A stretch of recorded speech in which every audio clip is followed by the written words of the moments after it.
Today, Korea is still divided, but the conflict was not wasted. It called the Kremlin's bluff in the Far East. It more than Major events, such as the Korean War and the confirmation of the hydrogen bomb, had a strong influence on people in the 1950s.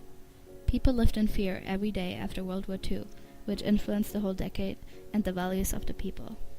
People were afraid to express their feelings and not fit into society. Influenced by all the major events of the time, the 1950s were not happy days.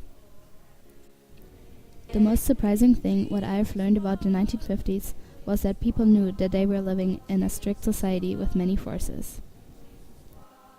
As David Halberstam said, I am a child of the 50s. I graduated from college in 1955, and my values were shaped in that era. I wanted to write a book which would not only explore what happened in the 50s, a more interesting and complicated decade than most people imagine, but in addition to show why the 60s took place, because so many of the forces which exploded in the 60s had begun to come together in the 50s, as the pace of life in America quickened. as a result of the Korean War, defense expenditures rose to $53.6 billion in 1953. There were not just deaths in the Korean War. The war also incurred significant costs, supporting the fact that the 1950s were not happy times. Another event that had major negative influence on the 1950s was the confirmation of the hydrogen bomb program by President Truman. The increasing conflict between the United States and the communists abroad caused a race between the Soviet Union and the United States to develop powerful nuclear weapons, called the Cold War. The hydrogen bomb was originally publicized as a humanitarian bomb and seemed semantically pure in contrast. Look magazine promoted the bomb as familiar and cozy by comparing its size to an average living room. With its tame propaganda, people were asked to repress their fears and to be happy with the existing bomb.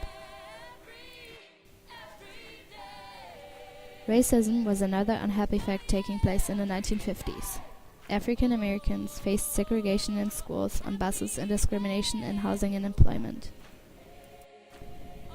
The expected values of the 1950s support the truth of my thesis. Women were married housewives that were home to cook for their husbands and raise the children. Musicians and performers were never far away from politicized discourses about religion, race, sexuality, and class. People expressed their feelings in music, fashion, and art when they could not express them in society. Abstract art, such as pictures from the artist Pollock, presented the feelings people had during the 1950s. It emphasized free, spontaneous, and personal emotional expression. Comparing the 1950s to today's time, I see some major changes in the values of society, family life, equality, and social being. Not only people changed, but people's viewpoints. In the 1950s, it was all about being perfect and fitting into society. If someone was different, this person faced a difficult life in society and sometimes discrimination. Racism was not the only problem that existed in the 1950s. Women's rights and family roles also influenced the everyday life negative in this decade. Major events such as the Korean War and the everyday fear of the hydrogen bomb were problems we are not directly facing today anymore, but were a main reason for the 1950s not to be the happy days people pretended to live. Even if there were some positive changes happening in the 1950s, such as rock and roll, color TV, or baby boom, the 1950s were not the happy days that people pretended to live. Based on the big change between the 1950s and the 1960s, my thesis is true, because people changed as a result of not being happy.